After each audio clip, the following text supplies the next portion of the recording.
Hi, debaters. My name is Maggie Berthiaume, and this is a three-part series providing you information on the 2024-2025 policy debate topic.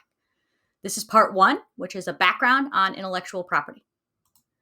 There will be three parts to this lecture. First, we will talk about the resolution. Then we will talk about intellectual property in the news. And finally, we will discuss a background on intellectual property. But first, I want to give a meta comment on topic lectures, which is that although I've done a lot of them and I really like doing them, I also think that the concept of the topic lecture is in some ways a little bit silly because the whole topic is a topic lecture. You should be learning about the topic not just from this video or from a series of videos that you get at the beginning of an institute, but from the entire year's research. So I really hope that by the end of the first semester, you could give a better version of this topic lecture. And by the end of the school year, we would give a totally different topic lecture as the topic develops.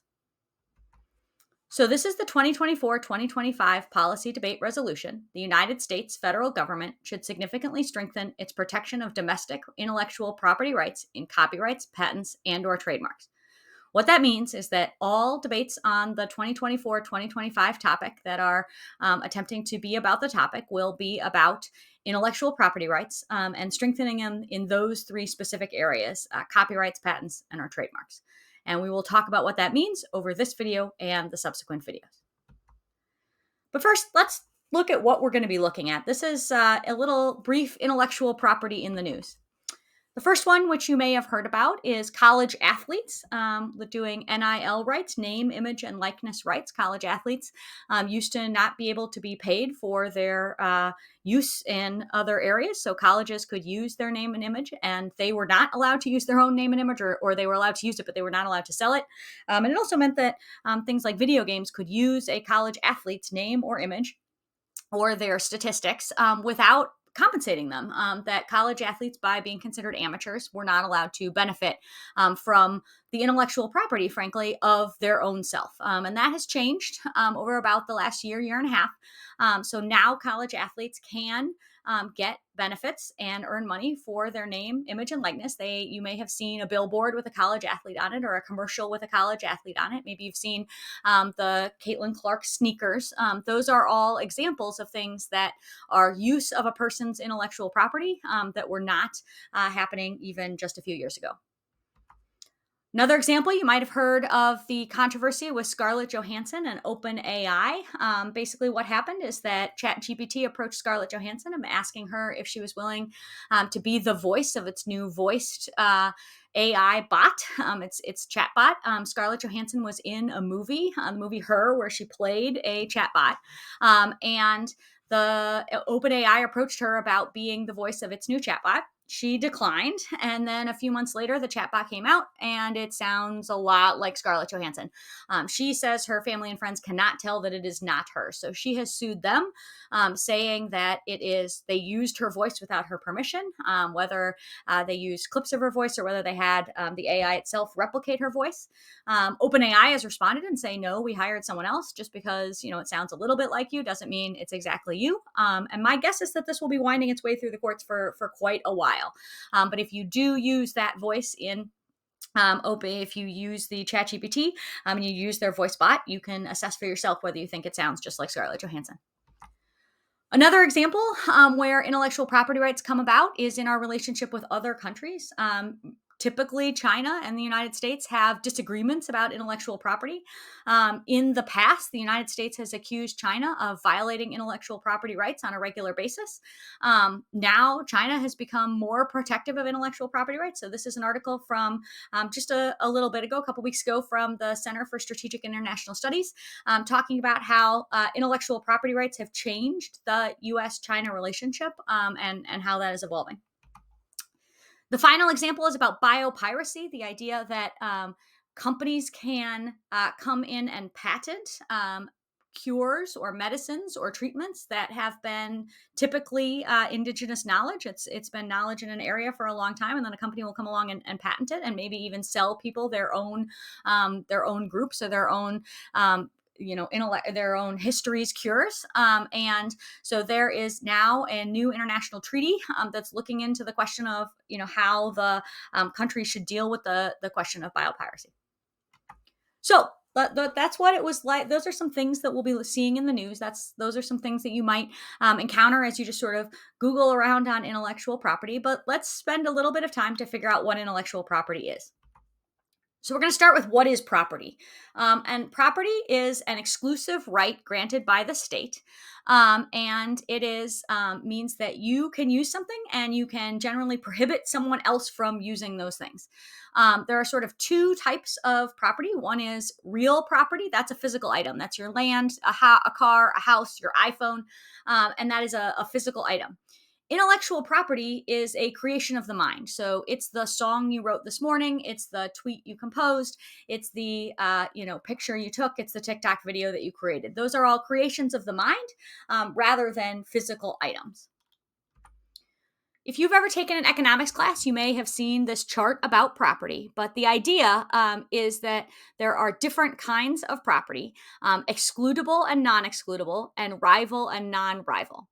A rivalrous property means that if I have it, you do not. So if I take your phone from you, you no longer have your phone. You physically do not have it. And most physical property is rivalrous. Non-rivalrous property are things like I write a really cool song, and if you copy that song, it doesn't mean that I don't still have the song. I still have the song, and you have the song too. And so non-rivalrous property, it means that two people can have it, but it does not necessarily mean that one having it takes away from the other.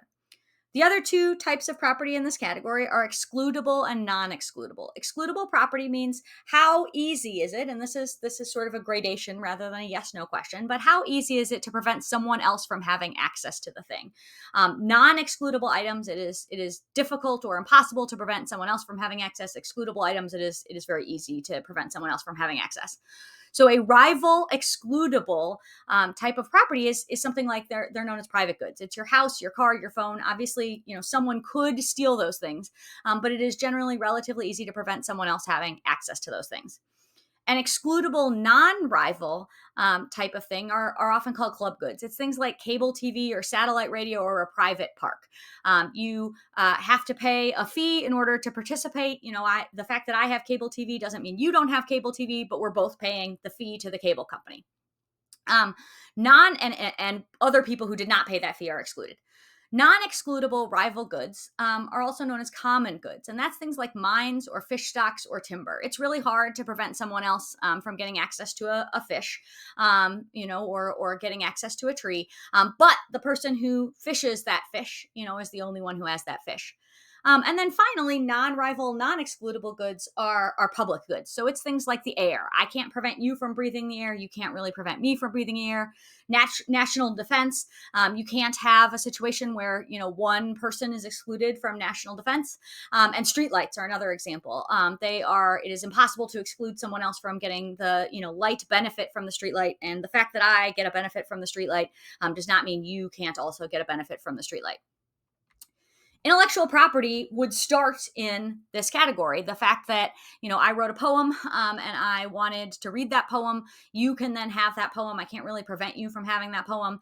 And that without intellectual property rights, without the excludability from the state, they would just be public goods.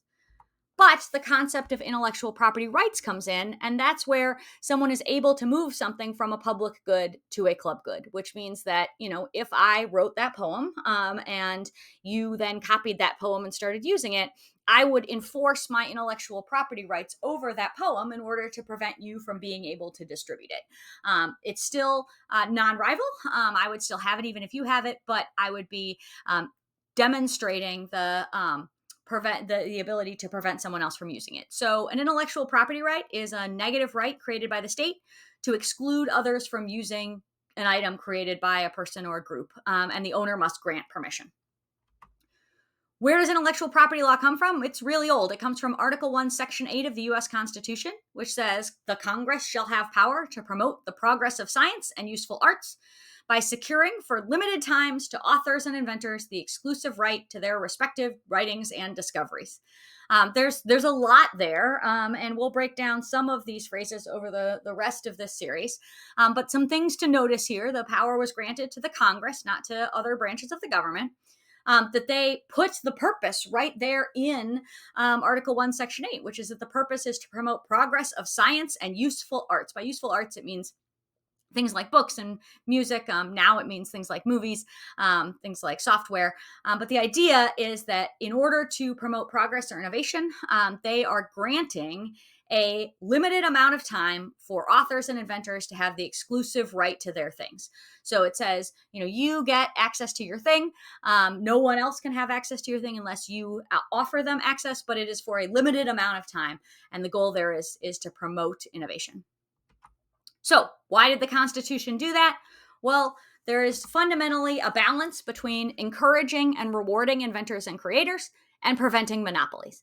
The idea here is that we want to encourage people to invent things, or that's what the framers believed. They wanted to encourage inventors and creators to invent and create. And so by giving them an exclusive right, they would be encouraged to invent and create by, the capitalist impulse to own your own thing and be able to sell it.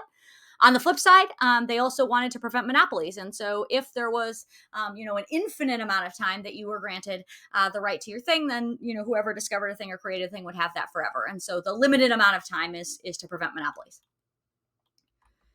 If there was no intellectual property protection, some people argue it would be very bad to not have any intellectual property protection. Their arguments are that there would be less research because companies wouldn't be willing to do new innovations that might not pan out because they would not get the exclusive right to those innovations. That creators would probably, they would focus on live shows. They would not have high cost mass productions. There would probably not be movies or TV because people could just reproduce them. Like a giant budget movie doesn't get created because, everyone could have it immediately for free. And so they would never spend that money. And then there would be less consistency. Products wouldn't necessarily be guaranteed. Theoretically, you could buy a Coca-Cola out of a machine and it would look like a Coca-Cola, but it would not be a Coke. Maybe it's sugar water, and maybe it's nothing. Maybe it's poison. Or your medicine, you could go to the pharmacy, buy some medicine, or go to the CVS, and you're going to go buy what you think is Tylenol, and then you take it and it's just a sugar pill. There's no Tylenol in the medicine. So the arguments for intellectual property protection are that there would be less research, less creation, and less consistency if there was no intellectual property protection. On the other side, there are a lot of people who argue that less or no intellectual property protection would be good. Certainly, people would have more access to existing drugs because they would drop to affordable prices. If you've ever, gone into a store and there are two drugs on the shelf, there's Advil brand Advil and then, Target brand Advil, and you're looking at the prices and, the Target brand Advil is way cheaper than the Advil brand Advil. You are experiencing a situation where intellectual property has expired. Ibuprofen, which is the active ingredient in Advil, has expired its patent protection, its IP protection, which means that you can now produce generics. And so generic drugs tend to be a lot cheaper. The people who argue against intellectual property protection say that governments would step in to fund research rather than, letting the market fund the research. We might have more research for drugs that, might not seem like they would be effective right away. Or you might have research for drugs that wouldn't help a lot of people, but would help that small group of people very much.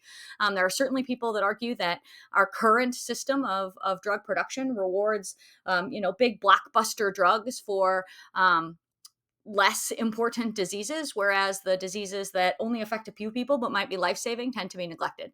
So that's the drug access argument. In terms of music and arts, fans would probably pay less attention to, who got the big label production. And you'd probably see a lot more live shows rather than you would not fewer CDs and more live shows, fewer albums and more live shows. And then finally, in terms of protection of a good, we would probably have fewer large corporations. Products would be local and probably have smaller distributions. So, as you might be figuring out, you can probably figure out who wants weak or no IP protections and who wants strong IP protections. In general, upstart industries and non-industrialized or newly industrialized countries want weak or no IP protections because they would like to be able to piggyback on the research of others in order to start doing their own goods and build their industries. Established industries and wealthy countries tend to want strong IP protection because then they can prevent others from using their goods.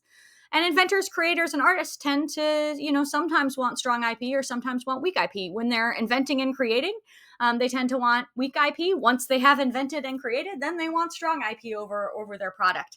And the same company can be on opposite sides of different IP battles. So if you have a company like Apple, once they've created the iPhone, they really, really want strong IP protection. They have hundreds of patents on things like the iPhone.